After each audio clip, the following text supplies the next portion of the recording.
Welcome! Today I'm with OPPO Reno6 5G and I'll show you how you can check your battery temperature. The first step is go to the Play Store. Here in search pool tap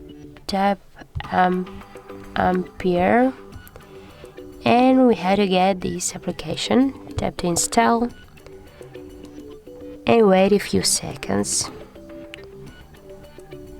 It's installing. Okay, now tap to open. Click yes, agree, tap close, and here on the left down corner tap OK, and here now you can see the information about your phone.